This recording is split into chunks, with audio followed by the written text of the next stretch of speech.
بسم اللہ الرحمن الرحیم، السلام علیکم۔ آپ دیکھ رہے ہیں الف نیوز اور میں ہوں آپ کے ساتھ ماجد علی۔ شامل کرتے ہیں پاکستان اور دنیا بھر سے بریکنگ نیوز ہیڈ لائنز۔ متحدہ عرب امارات نے پاکستان سے 3.5 ارب ڈالر فوری واپس کیوں مانگے؟ متحدہ عرب امارات نے پاکستان سے اپنے 3.5 ارب ڈالر کے قرضے واپس لے لیے ہیں، جو پاکستان کی وزارت خزانہ اور IMF دونوں کے لیے ایک بڑا دھچکا ثابت ہوا۔ مالیاتی ٹائمز کی رپورٹ کے مطابق ابو ظہبی نے یہ فیصلہ اچانک کیا، جبکہ اس نے IMF سے وعدہ کیا تھا کہ 2027 تک پاکستان کے پروگرام کے دوران پیسے واپس نہیں مانگے جائیں گے۔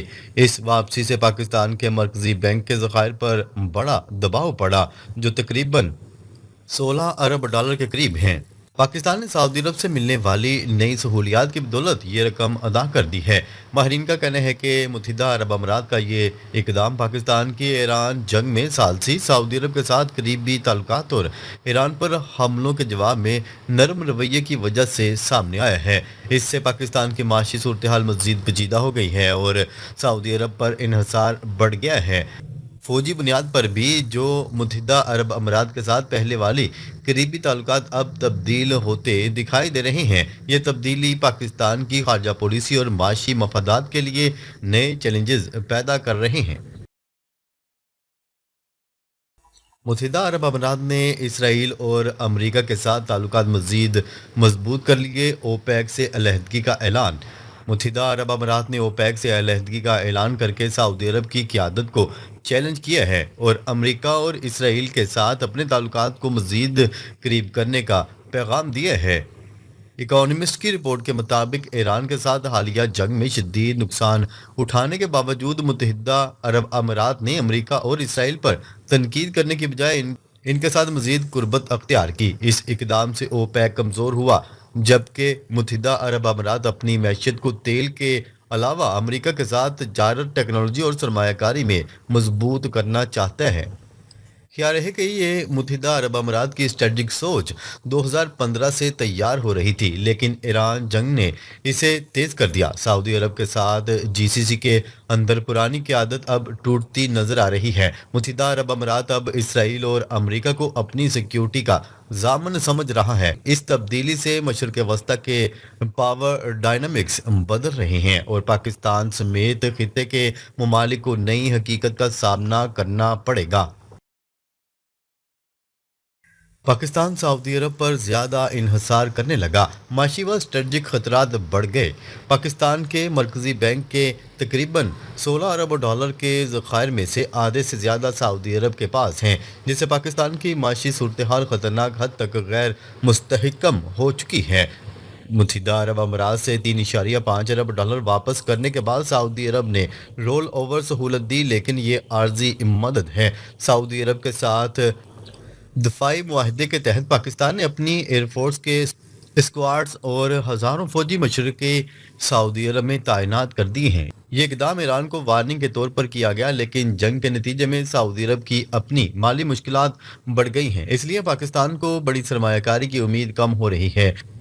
پاکستان کی فوجی اور خارجہ پالیسی کو اب ان نئی دراڑوں کو سمجھ کر نئی چالاکی سے نمٹنا ہوگا۔ سعودی عرب پر زیادہ انحصار پاکستان کی معیشت اور ملکی مفادات کے لیے سنگین چیلنج بن سکتا ہے۔ امریکی صدر ڈونلڈ ٹرمپ کا چین کا دورہ، ایران جنگ کی وجہ سے پیچیدہ اقتصادی اثرات سنگین۔ امریکہ کے صدر ڈونلڈ ٹرمپ کا چین کا طے شدہ دورہ ایران جنگ کی وجہ سے پیچیدہ ہو گیا ہے۔ نیو یارک ٹائمز کی رپورٹ کے مطابق ڈونلڈ ٹرمپ امید کر رہے تھے کہ ایران پر فوری فتح حاصل کر کے چین کو اپنی طاقت کا مظاہرہ کریں گے، لیکن جنگ طول پکڑ گئی اور چین نے اسے غیر ضروری قرار دیا۔ چین نے آبنہ ہرمز دوبارہ کھولنے کا مطالبہ کیا کیونکہ وہاں سے اس کا تیسرا حصہ تیل اور گیس درآمد ہوتا ہے۔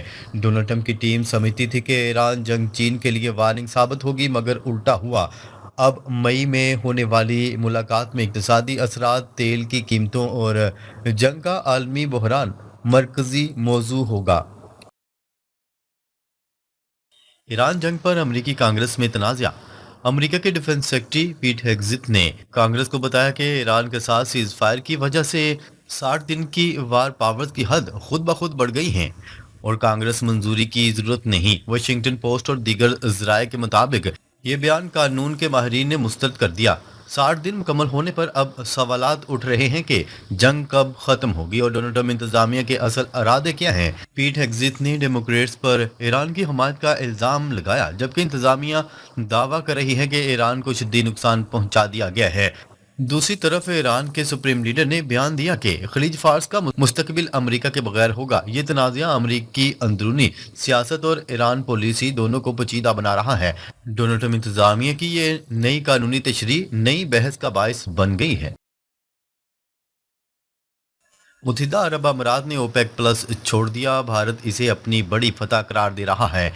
मुत्तहिदा अरब अमीरात ने 1 मई 2026 को बाज़ाब्ता तौर पर ओपेक प्लस से अलहदगी का ऐलान किया है। ये फैसला सऊदी अरब की क़यादत को चैलेंज करता है और खलीज तावन कौंसिल के अंदर दरार को मज़ीद वाज़िया करता है। भारतीय मीडिया इसे भारत की बड़ी कामयाबी करार दे रहा है और दावा कर रहा है कि मुत्तहिदा अरब अमीरात को सऊदी अरब और पाकिस्तान से दूर करके भारत ने अपने स्ट्रेटजिक राब्ते मजबूत कर लिए हैं। मुत्तहिदा अरब अमीरात ने ईरान के खिलाफ इसराइल और अमेरिका के साथ अपनी कुर्बत खोलकर दिखा दी है। हालिया जंग में ईरान के ड्रोन और मिसाइल हमलों ने मुत्तहिदा अरब अमीरात को शदीद नुकसान पहुंचाया था। अब मुत्तहिदा अरब अमीरात इसराइल की जदीद टेक्नोलॉजी इस्तेमाल कर रहा है। इस इकदाम से पाकिस्तान के लिए मुत्तहिदा अरब अमीरात में काम करने वाले 17 से 18 लाख पाकिस्तानी मजदूरों के मुस्तकबिल पर सवालात उठ गए हैं। मुत्तहिदा अरब अमीरात ने अपने शहरियों पर ईरान, लबनान और इराक के सफ़र पर मुकम्मल तौर पर पाबंदी लगा दी। मुत्तहिदा अरब अमीरात ने अपने शहरियों को ईरान, लबनान और इराक का सफ़र करने से मुकम्मल तौर पर रोक दिया है। वजारत ख़ारजा ने रात गए एक हंगामी बयान जारी करके वहाँ मौजूद मुत्तहिदा अरब अमीरात के शहरियों से फौरी वापस आने की हदायत कर दी हैं। ये फैसला ईरान के साथ जारी तनाव और हालिया जंग के बाद सामने आया है। मुत्तहिदा अरब अमीरात में 17 से 18 लाख पाकिस्तानी मजदूर काम कर रहे हैं। इनमें से बहुत से भारतीय कंपनियों के तहत काम करते हैं। मुत्तहिदा अरब अमीरात की जानिब से पाकिस्तानी पासपोर्ट वालों को भी कई शोबों में मुश्किलात का सामना करना पड़ेगा। भारतीय वज़ीर ख़ारजा की ईरानी हम मनसब से टेलीफोनिक कॉल। भारतीय वज़ीर ख़ारजा एस जे शंकर ने ईरानी वज़ीर ख़ारजा अब्बास अराग़ची से टेलीफोनिक गुफ्तगू की। भारतीय मीडिया ने इसे ये तासर देने की कोशिश की कि ईरान अब पाकिस्तान के बजाय भारत को मुज़ाकरात में शामिल कर रहा है। ताहम ईरानी सरकारी मीडिया ने इस दावे की तरदीद कर दी।